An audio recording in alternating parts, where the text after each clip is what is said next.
So this is going to be a review of Paradisus Cancun.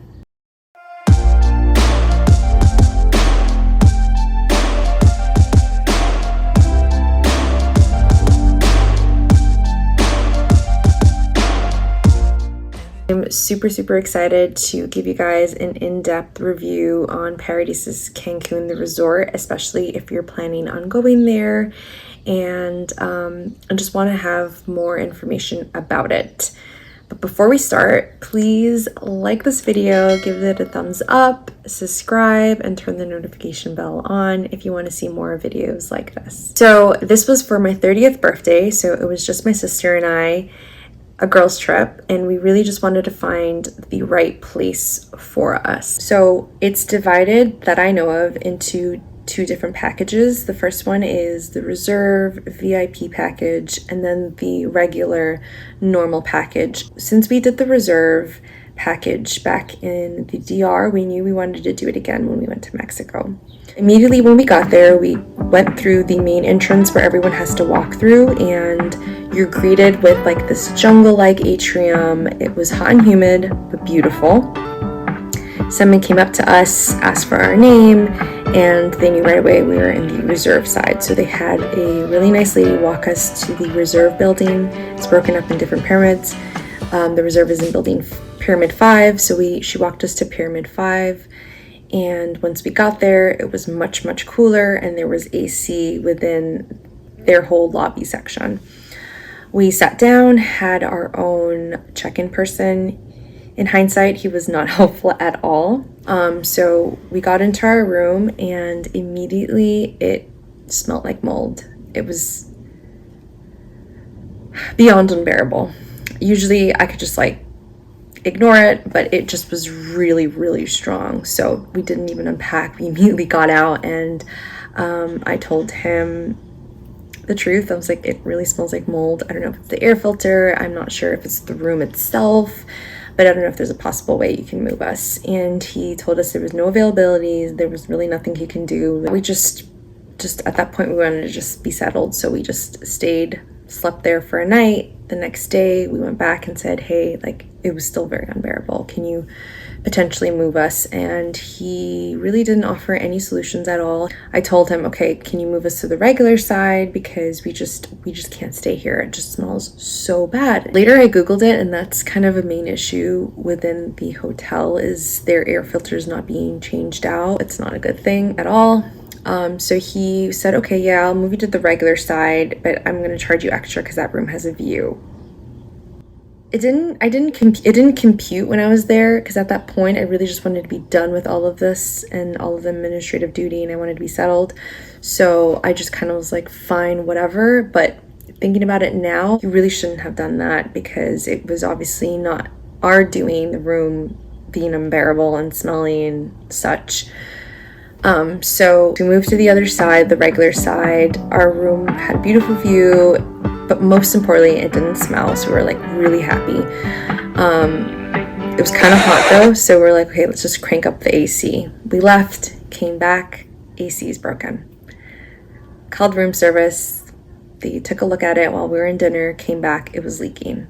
So I was like, okay, this is going to be like a 4th room change, and I called them, told them what was the issue, and they already knew that I think that the AC wasn't working, because they immediately moved us to the 7th floor, and that room was not as hot, but it was still kind of hot, but it was manageable. But overall, the rooms are a 2 out of 10. We checked out 4 to 5 rooms, and they were all not good and lacking something.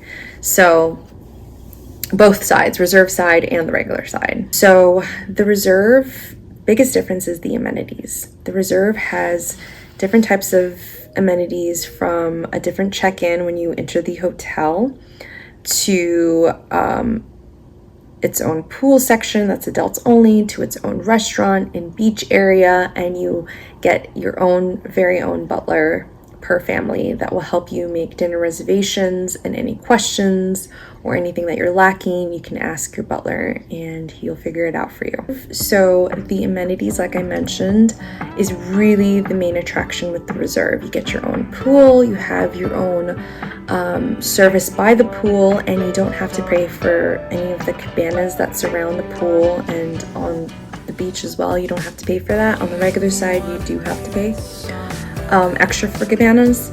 So that was awesome. We realized by day 2 you need to make reservations for the free cabanas by the pool and beach. We did not know this because they didn't tell us this, but they told certain clienteles, but not us, even though everyone should know about it if you're in the Reserve and you're paying extra. So that was kind of just like not great on their part. So we had to figure it out on our own, and we just weren't able to get a cabana by the pool and beach until day 3. So that was probably another thing that just was like a little just miscommunication and lacking. Again, our butler was just amazing. He knew it was my 30th birthday, and he was like, oh, I noticed you guys changed rooms again because I was going to decorate for you guys. And he ended up finding our room, and it was gorgeous, balloons everywhere. Like, Andreas was amazing. All of the restaurants there are good and decent. We especially loved Sol, which is the steakhouse, as that's another perk. If you're staying at the Reserve, you get one night free eating at Sol Steakhouse. If you're a regular and you want to go to Sol, you still can. You just have to pay out of pocket for it. It's not part of the all-inclusive, but that was probably our favorite dinner ever. Again, talking about Santi, that's the restaurant. Santi is only on the Reserve side. They serve lunch and breakfast, and it's absolutely my favorite. I love Santi. I loved the breakfast that they were serving. There was a lot of hidden items that's not on the menu, like waffles, pancakes, green juice, and so many other things that you guys can request that's not on the menu. So that was really cool to just have breakfast there every morning, and you got a view of the beach, and it's amazing. If you're on the regular side, your main breakfast would be Malva the buffet, and you would just, it's a self-serve, so you would have to get up. So that's the main difference. And obviously Malva the buffet is pretty crowded when we went, because we wanted to try it out anyway to just get the full experience. And they don't have much of a nightlife because it is a resort that doesn't really specialize in nightlife and activities like that at night. The entertainment was a little bit lacking, and honestly for us that did not affect us at all, because we really didn't want crazy nightlife or partying or anything like that. We just wanted to feel super relaxed, have an early night in, so that was not an issue for us. Another perk with staying at the Reserve side is the spa. You get to have access to all of their hydrotherapy, such as the steam room, sauna, cold plunge, and all of the water stuff within the spa. Obviously you pay extra for massages and special services like that. And so that is really the main difference between the Reserve and the regular and Paradisus as a whole. The room being 2 out of 10, the food being 8.5 out of 10, the Reserve amenities 8.5 out of 10, butler service was amazing, 9.5 out of 10, and then the overall experience I would say is 7 out of 10. The main issue being the room. And yeah, that's about it. I hope this was helpful, and please give this video a thumbs up and like and hit the subscribe button if you're interested in more reviews like this and just videos from me in general. Thank you guys so much. All my love.